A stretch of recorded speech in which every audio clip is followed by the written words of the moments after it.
Your doctor looks at your blood work, then looks up at you and says, your testosterone, well, it's normal. And you drove home wondering why normal feels this bad. Look, you're not losing it, and you're not wrong for questioning that answer. Because here's what your doctor didn't have time to explain. Normal doesn't mean what most men think it means. But before we get into that, a question came in this week from a man who said he's a 54-year-old accountant named Fred. And he wrote, I've noticed my hands shake slightly, sometimes, mostly in the morning before I've eaten. It's been going on for about 2 months. I mentioned it to my wife, and she said she thinks it's probably just because I'm tired. I didn't bother telling my doctor. Should I have? Well, Fred, let's be honest. You probably should have, right? And I have to tell you why without actually alarming you. Because occasional hand tremors have a wide range of causes. It could be low blood sugar as being one of them. And the fact that it's happening before you're eating, well, it's definitely worth noting. That timing is actually a clue. Other possibilities include caffeine sensitivity, for example, or fatigue. Early essential tremors that are in there, which is common and also quite manageable. Or in some cases, there's thyroid function that deserves a look. And none of these are reasons to actually panic, but all of them are reasons to have a 5-minute conversation with your doctor.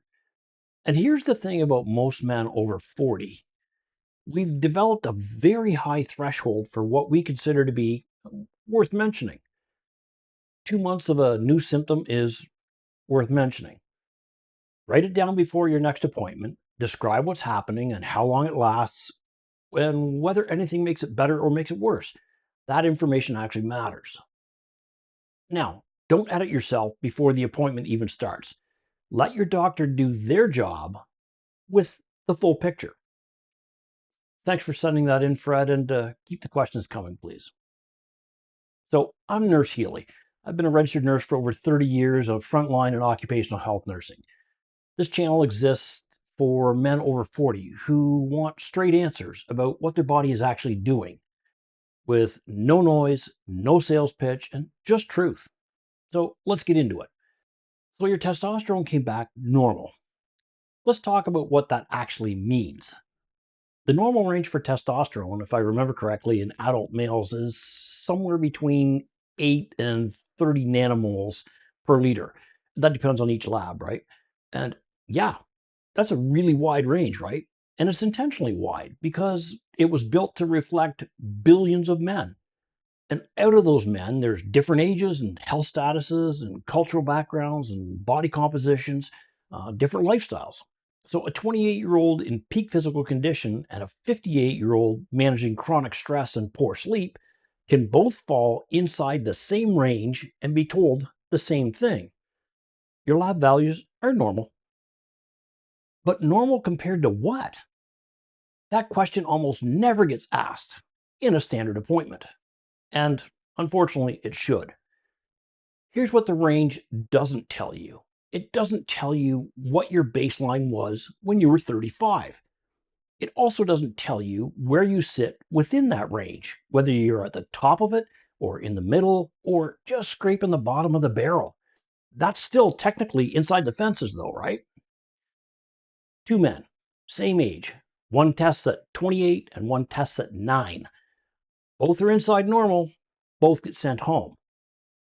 Both those men do not feel the same. They do not function the same, and they should not receive the same answer. Now, there's another layer to this too. The testosterone in your blood exists in two forms. There's total testosterone, which is what most standard tests measure, and there's free testosterone, the portion your body can actually use. A man can have an acceptable total testosterone number and still have very low free testosterone. That's because of a protein called SHBG, which is sex hormone binding globulin, which what it does is it binds to testosterone and makes it unavailable. So if your SSBG is high, your usable testosterone drops, even if your total number looks fine on paper.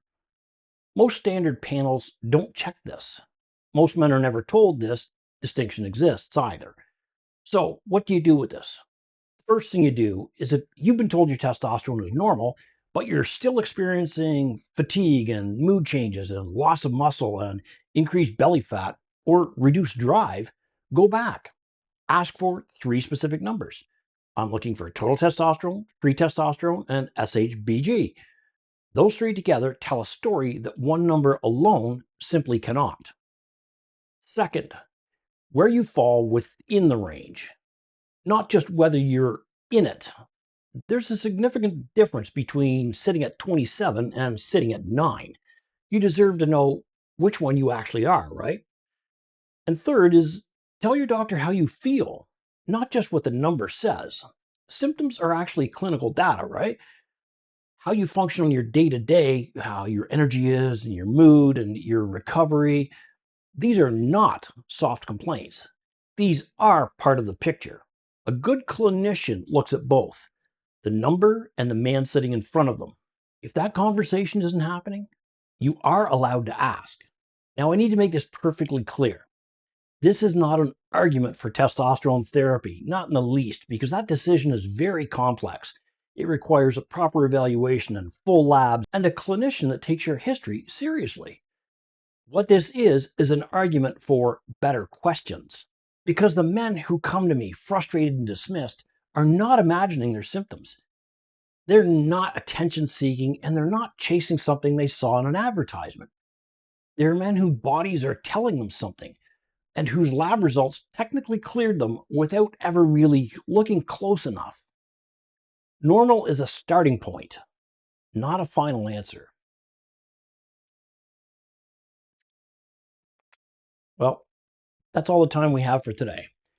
If you've been told you're normal and you still don't feel like yourself, trust that. Ask better questions. Bring someone with you if you need to. Write your symptoms down before you go. Don't let a number talk you out of what your body is clearly trying to say. And if this episode helped you understand something that your last appointment didn't cover, share it with a man you know who needs to hear it. Please take the time to take care of yourself and your circle. You're all worth the effort.